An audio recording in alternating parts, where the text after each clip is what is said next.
Namo Buddhaya, Deepji, Namo Buddhaya, Sandhya ji, Sneha ji, welcome, welcome, um, welcome, never welcome. So we start our session with the meditation. Namo Buddhaya, Sneha ji, Namo Buddhaya. So we start our meditation for 15 minutes. So make yourself comfortable and close your eyes. Let me put a timer for 15 minutes. So let us start. Spine straight.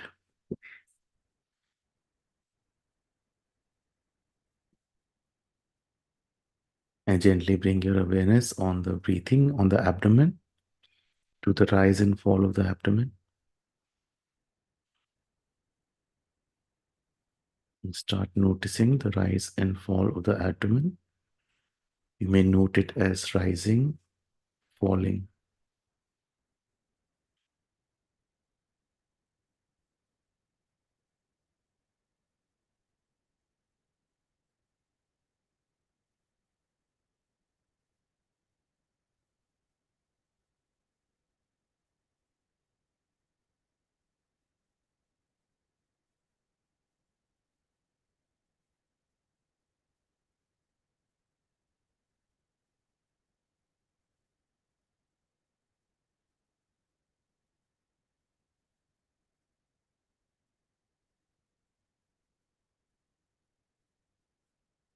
Rising, falling.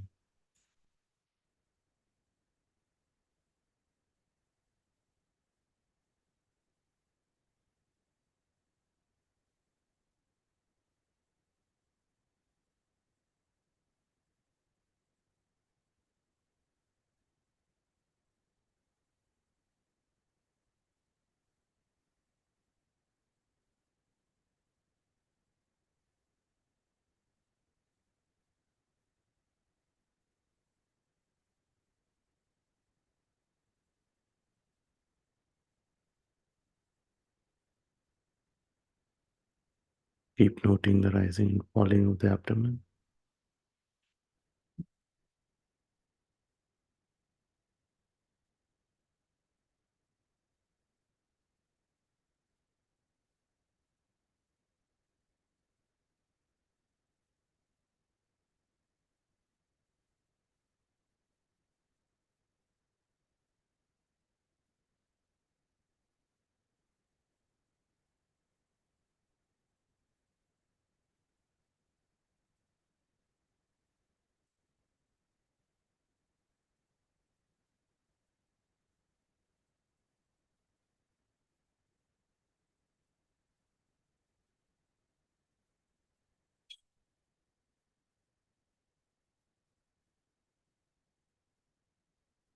Noting,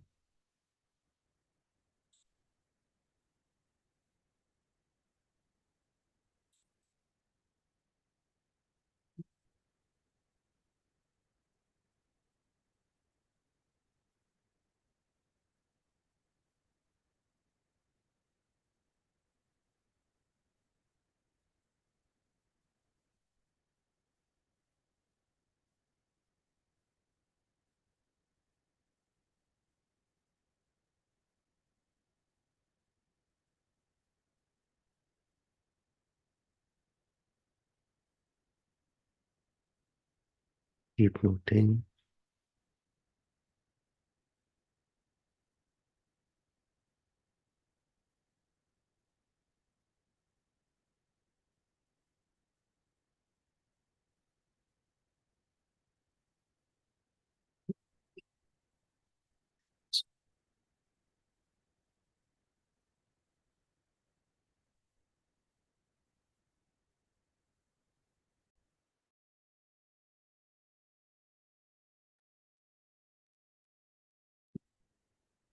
keep noting the rising and falling of the abdomen.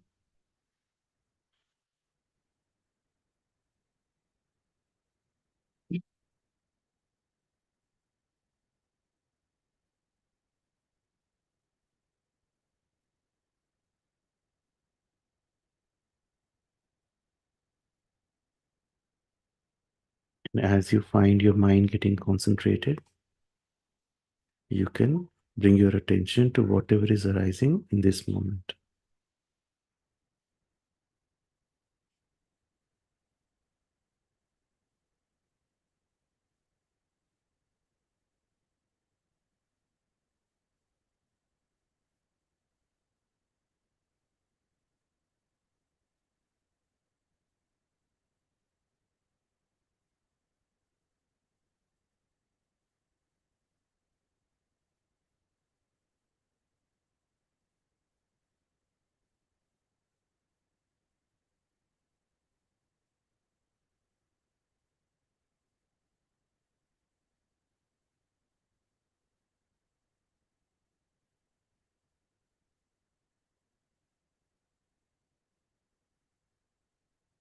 Noting whatever is arising in this moment with full attention, full awareness.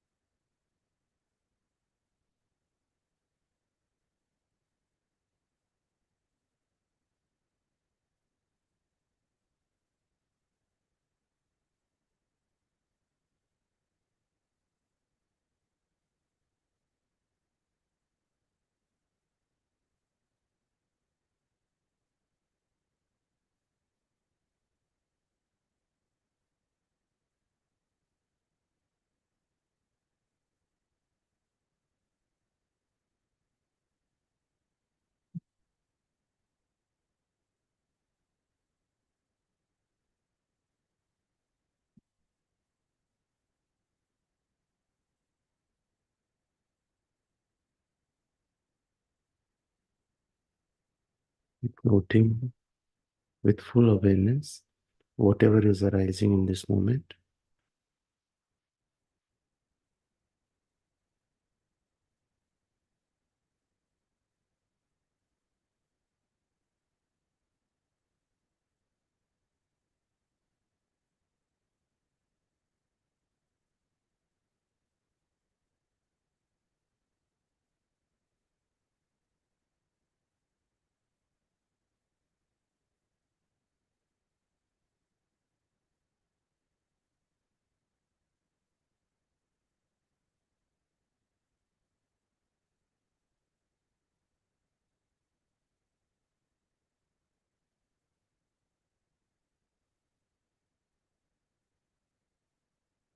Keep noting whatever is arising.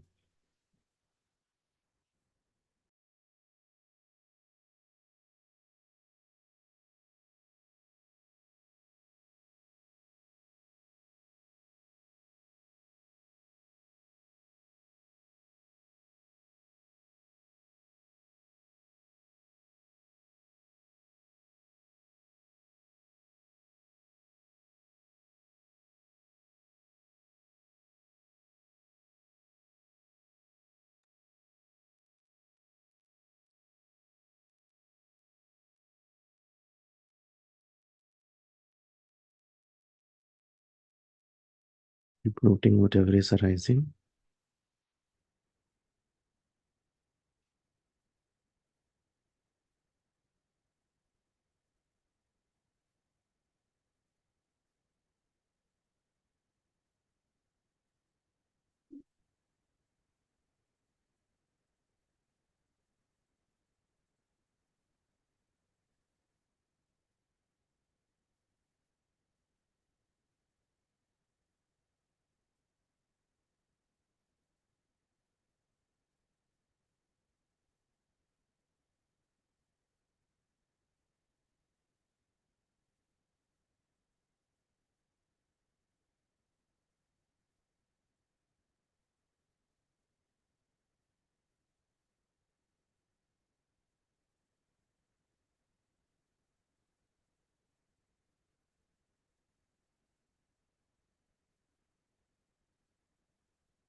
Keep noting whatever is arising right now.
Keep noting.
Keep noting whatever is arising right now.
And now we come to the close, the end of the meditation.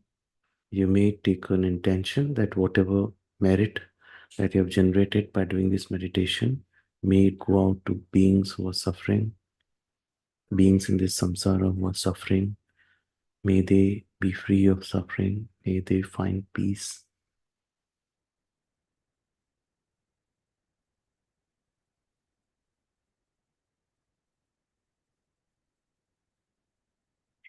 And as you are comfortable, you can open your eyes.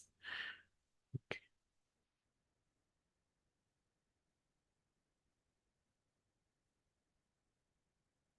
Okay, so we continue with our book, Old Path, White Clouds by Thich Nhat Hanh. And we will continue with chapter 62. This is page 415. Chapter 62 is Sariputta's Roar. Sariputta, the chief disciple of the Buddha. So, start the timer. When the retreat season ended, Venerable Sariputta bid farewell to the Buddha before traveling to spread the Dhamma. The Buddha wished him a calm and safe journey and a body and mind free of all cares. He said that he hoped Sariputta's efforts to spread the Dhamma would not meet with too many obstacles. Venerable Sariputta thanked the Lord and then departed. That noon, a bhikkhu came to the Buddha and complained of being mistreated by Sariputta. He said, I asked for Venerable Sariputta where he was going. He refused to answer me and, in fact, pushed me out of his way so hard that I was knocked to the ground. He made no apology but continued on his way. The Buddha turned to Ananda and said, I do not think Sariputta will have traveled too far yet. Send one of the novices after him. Tonight we will hold a community meeting in the Jeta Dharma hall. Ananda did as the Buddha asked, and by late afternoon, Venerable Sariputta had returned to the monastery with the novice. The Buddha told him, Sariputta, tonight the entire community will meet in the Dhamma hall. A bhikkhu has accused you of knocking him to the ground without apologizing. That afternoon, Venerables Moglana and Ananda visited all corners of the monastery to announce the evening meeting. They said, you are invited to attend a meeting in the Dhamma hall tonight. Tonight, Brother Sariputta will have a chance to offer his lion's roar. Not one bhikkhu was absent from that hall that evening. Everyone wanted to see how Sariputta would respond to those who had for so long begrudged his position in the Sangha.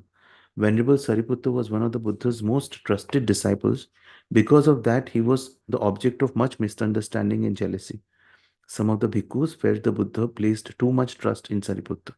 They felt Sariputta wielded too great an influence. When some bhikkhus were corrected by the Buddha, they mistakenly blamed Sariputta for pointing out their errors to the Buddha.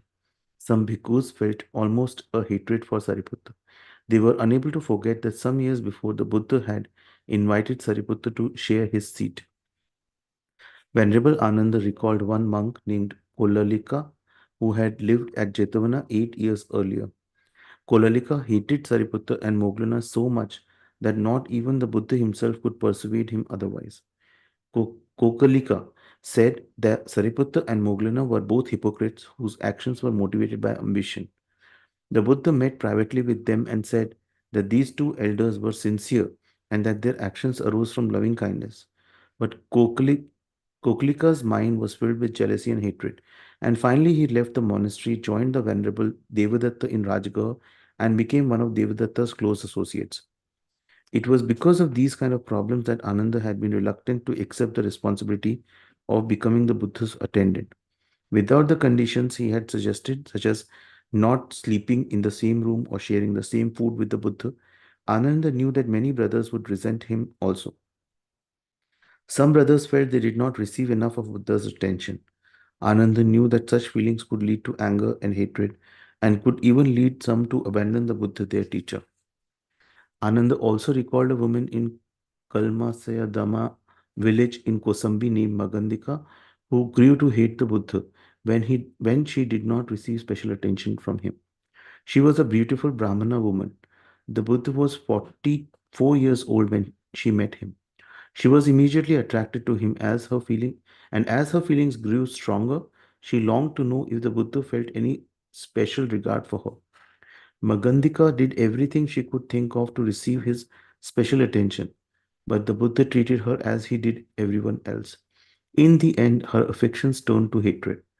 When she later became the wife of King Udena of Vamsa, she used her position and influence to spread rumors and insults about the Buddha. She even pressured the authorities into forbidding the Buddha to give public Dhamma talks. When Samavati, a beloved concubine of King Udena, became a disciple of the Buddha, Magandika found ways to make her suffer. Disturbed by all this, Ananda suggested to the Buddha that they leave Kosambi to spread the Dhamma in a more hospitable place. The Buddha asked him, if we go somewhere else and meet with insult and difficulty, there too, what should we do? Ananda replied, move to some other place. The Buddha disagreed. That would not be correct, Ananda. We must not become discouraged every time we meet with some difficulty. Solutions should be sought in the very midst of hardship.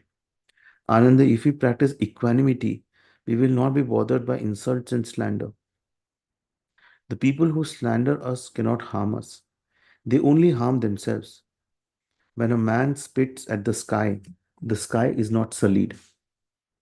The spit falls back in the face of one who spat. Ananda had no worries about Sariputta's ability to deal with the present situation. Venerable Sariputta was rightfully trusted by the Buddha. He was a truly virtuous and worthy elder of the Sangha. Because of his deep insight, the Buddha depended on his help in guiding the Sangha.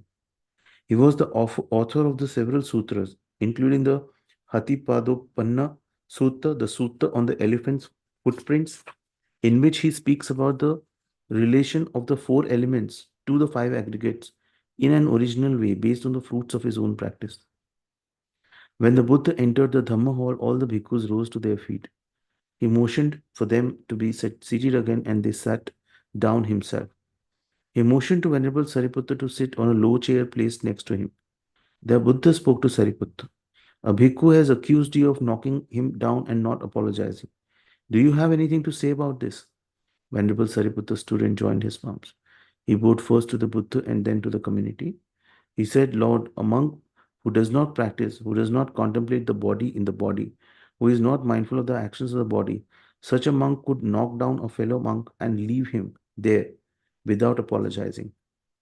Lord, I still remember the lesson you gave 14 years ago to Bhikkhu Rahula. He was only 18 years old at that time. You taught him to contemplate the nature of earth, water, fire, and air in order to nourish and develop the four virtues of loving kindness, compassion, joy, and equanimity. Although your teaching was directed at Rahula, I learned from it also. I made efforts to observe that teaching throughout the past 14 years, and I have often thanked you inwardly. Lord, I have practiced to be more like the earth. Earth is wide and open and has the capacity to receive and transform. Whether people toss pure and fragrant substances such as flowers, perfume, or fresh milk upon the earth, or toss unclean and foul smelling substances such as excrement, urine, blood, mucus, and spit upon it, the earth receives it all equally with neither grasping nor aversion. Lord, I have contemplated to make my mind and body more like the earth. A monk who does not contemplate the body in the body, who is not mindful of the actions of the body, such a monk could knock down a big brother monk and leave him without apologizing. Such is not my way. Lord, I have practiced to be more like water. Whether someone pours fragrant substances or defiled substances into the water receives them both without grasping or aversion. Water is immense and flowing and has the capacity to transform and purify. Respected Buddha, I have contemplated to make my body and mind more like water. A monk who does not contemplate the body in the body, who is not mindful of the actions of the body, such a monk could knock down a brother monk and leave him without apologizing. Such is not my way. Lord, I have practiced to be more like fire. Fire burns all things, as the beautiful as well as the impure. Without grasping or aversion, fire has the ability to burn, purify, and transform. Respected Buddha, I have contemplated to make my body and mind more like fire. A monk who does not contemplate the body in the body, who is not mindful of the actions of the body, such a monk could knock down a brother monk and leave him without apologizing. Such is not my way. Lord, I have practiced to be more like air. The air carries all manners of smells, good and bad, without grasping or aversion. Air has the capacity to transform, purify, and release. Respected Buddha, I have contemplated to make my body and mind become more like air. A monk who does not contemplate the body in the body, who is not mindful of the actions of the body, such a monk could knock down a brother monk and leave him without apologizing.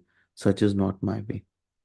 Lord, like a small untouchable child with tattered clothes who clasps a bowl and begs in the street for scraps of food, I practice to hold no false pride or arrogance. I have tried to make my heart like the heart of that an untouchable child's heart. I have tried to practice humility, not daring to place myself higher than others. Respected Buddha, a monk who does not contemplate the body in the body, who is not mindful of the actions of the body, such a monk could knock down a brother monk and leave him without apologizing. Such is not my way. Venerable Sariputta was prepared to continue speaking, but his accuser could bear no more. He stood up and draped a corner of the Sangati robe over his shoulder and then bowed to the Buddha.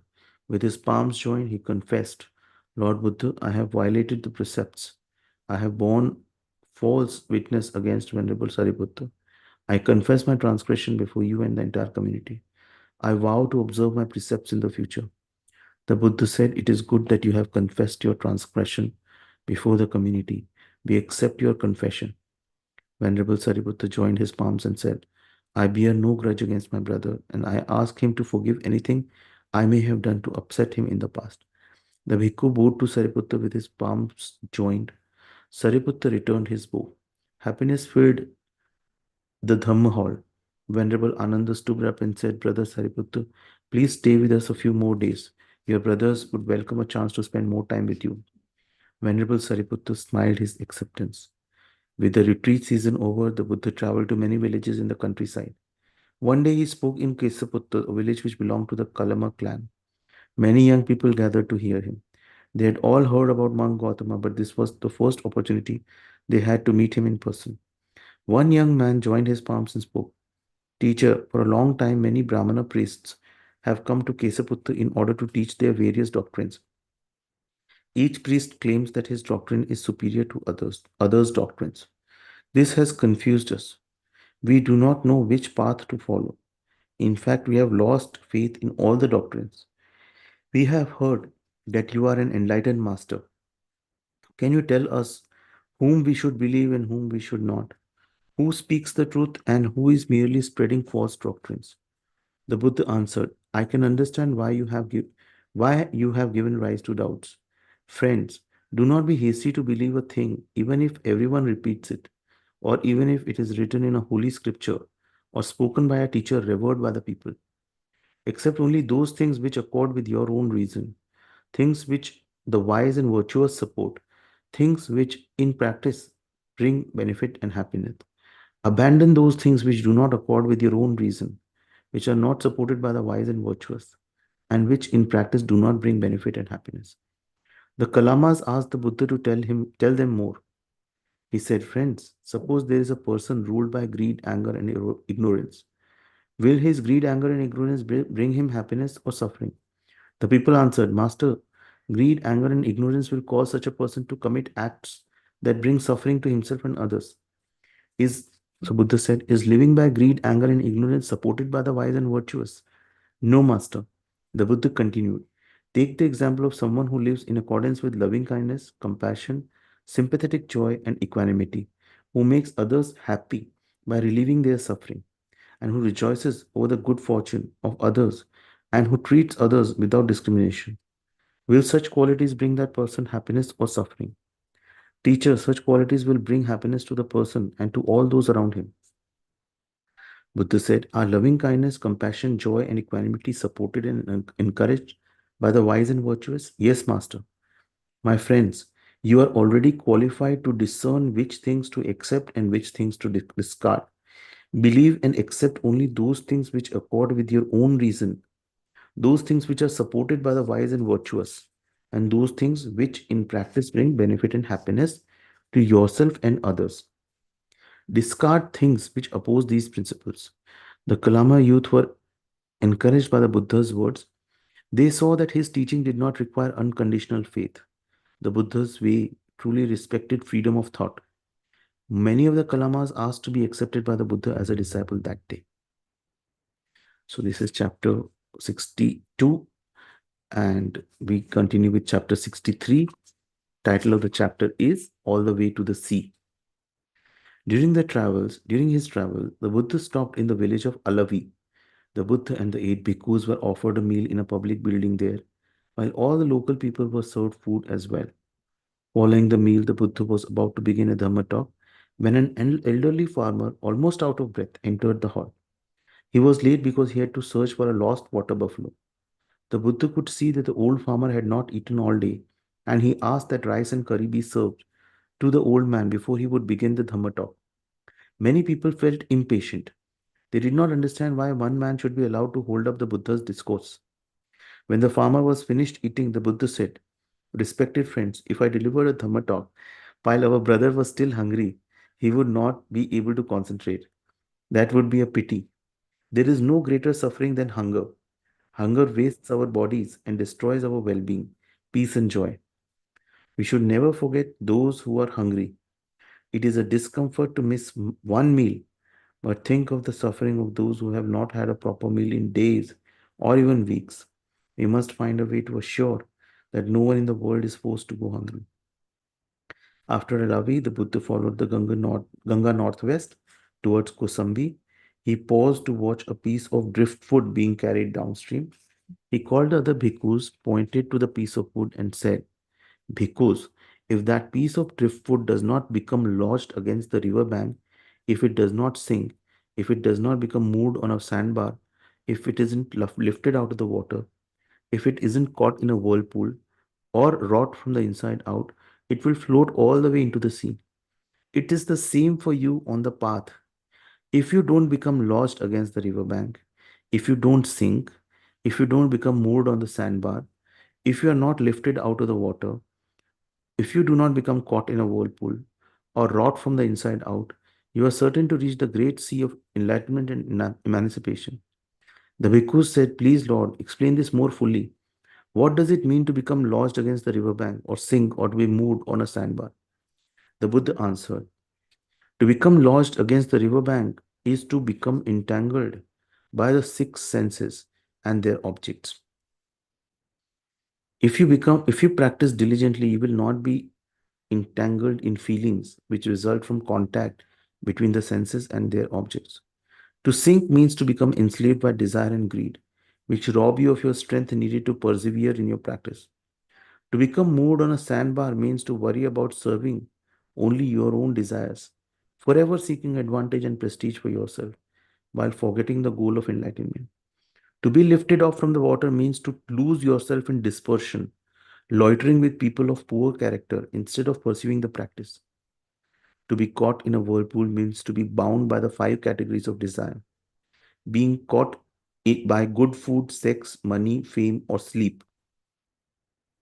To rot from the inside out means to live a life of false virtue, deceiving the sangha, while using the dhamma to serve your own desires.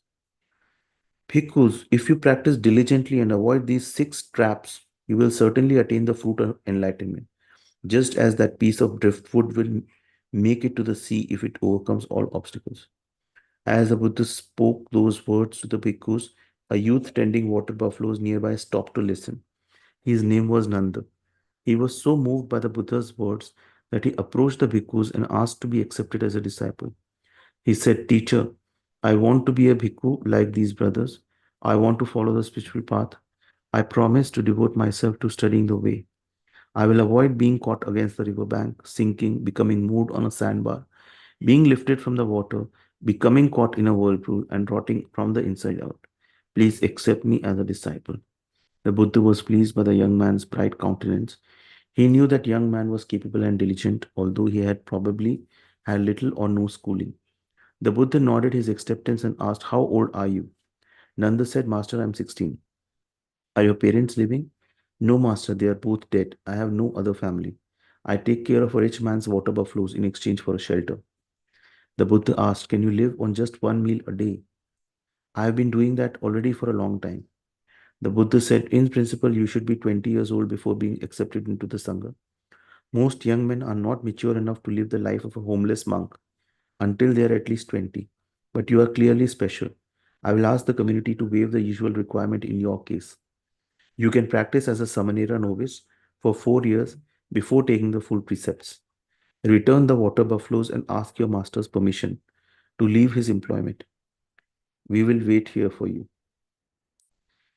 The youth replied, Master, I do not think that it will be necessary. These buffaloes are very obedient. They will return to the stable on their own, even without my assistance.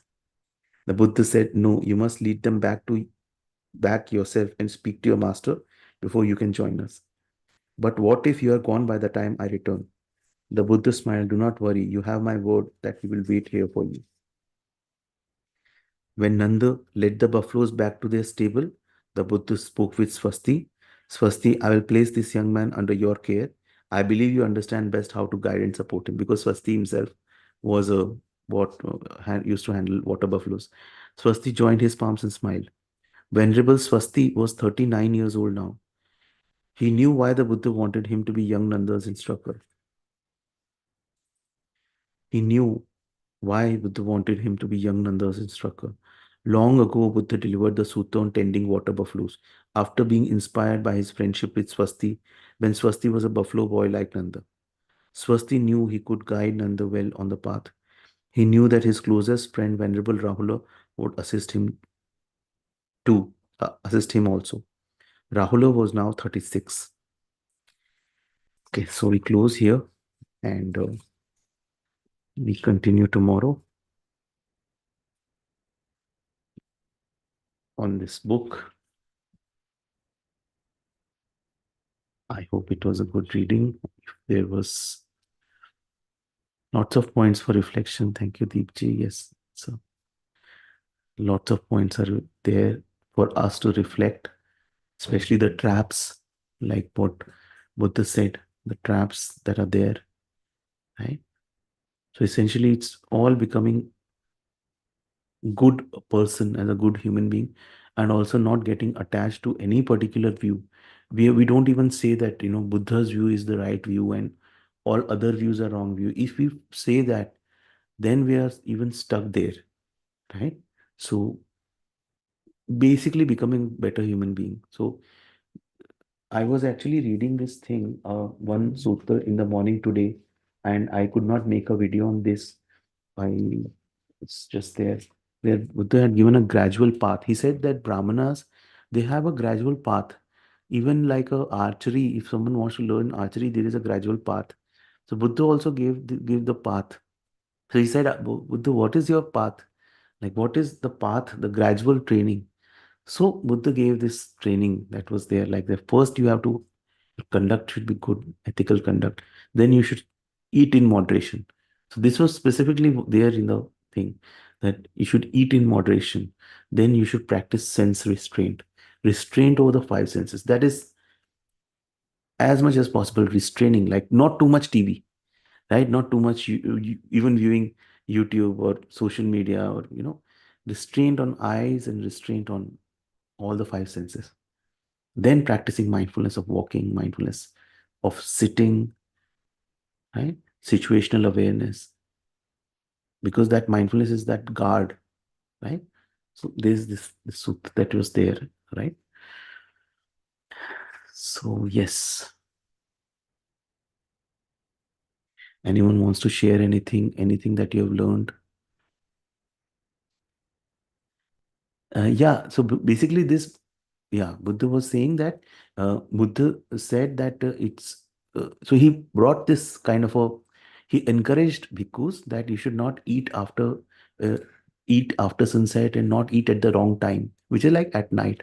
Because, and this is, Buddha was like, had a very, very clear view on this, that it is not good for health. And uh, he always gave the example that I eat once a day, and uh, it keeps me nimble, right?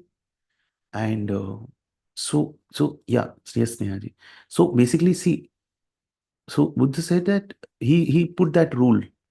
Uh, he put that rule to all the, not sorry, not put that rule, but he encouraged. But now what happened was, initially the bhikkhus who were there, they followed what Buddha said. Later, people did not follow. And it was this rule, this was met with a lot of resistance, that Buddha's thing. So Buddha's point was eating one time a day helps. And then bhikkhus who did not follow it, later it was like there are instances in the discourses where they came back to the Buddha and said that, that we understand that, we should have followed this rule, what you said. Because the principle is very clear that the kind of work that we have to do in the practice that we follow is, and especially for the bhikkhus, is that they have to do a lot of meditation, right? Meditation, walking meditation. Now, if your mind is like, if you eat food, it, the energy, is occupied by the digesting of the food. And then you can try for yourself, you eat a heavy meal and try practicing mindfulness or doing meditation. It will not happen. You cannot go deep into meditation because anyways you'll feel drowsy. So one meal a day was what in the precepts, now it's there, that up to by 12 noon you have to eat. Now I followed this, and for some time it helped me a lot. But then there is this thing, yeah, please do try. Now, speaking as of now, maybe when I made the video, I must have said that I am doing this, but I have started eating something like after this session, right? But not late at night, right? But I have to eat something, right? Because sometimes my schedule is becomes, our schedules, like jobs and everything, and becomes too hectic. So see if you can follow. It is very, very good if you can follow it. Otherwise, what can be done is that in the observance days, which is like every full moon and new moon, uh, people who are lay people who are practicing in the Buddha's teachings, they, for those days, they take this extended precepts, like of even celibacy, of eating only one meal at a time, right? So on at least those days, like full moon and new moon, right? Those days we can take this thing. I have not started that yet. I have not started that observance. Maybe I will start soon. But yes, we can explore that, and we can share our experiences, how it is going for us, how it helps in our meditation, right? All that things we can do. So restraint over food is in the, like the sutta that I was reading today. Uh, yeah, sure, Snehaji. So restraint on the senses was, restraint on eating was like coming out very clearly. One meal a day, if you can do, it will help in the practice. Definitely, and it's definitely good for health, right? Eating one meal a day, and that meal can be a full meal, rather than spreading it into bits and pieces throughout the day. Have a one meal. So sure, sure. Deepji, thank you.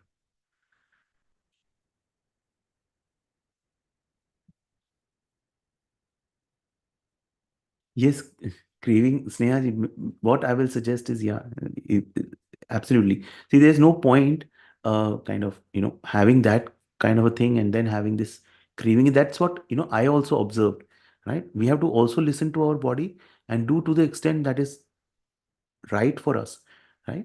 So, definitely we can continue with our thing, and eat two meals a day is also fine. But yes, some restraint, not having the heavy food, junk food, especially non-vegetarian food, restraining ourselves from all that, sticking to pure vegetarian food, right? All that we can do the changes, and to the extent we can do, right? Okay, sure. Anything anyone wants to share, anything you have learned, or some sutta or some quote or something. So please keep up your practices, like just keep doing your readings, right? And this is the place where we all come together and share whatever we have learned, right, from time to time. And please keep reflecting as we find time, right? Uh, okay, fine. So let me just check if there is something else that is there.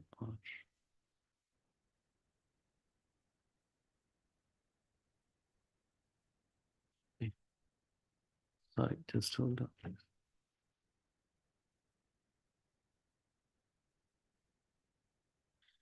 Sure. Sure, Snehaji. I mean, I am also a student, so we are all practicing together, and we let's all support each other in our practice, and right, sure. So, so let's close it for today, and we meet tomorrow. Okay. Namo Buddhaya. Take care of yourself. Bye. Take care of yourself. Bye.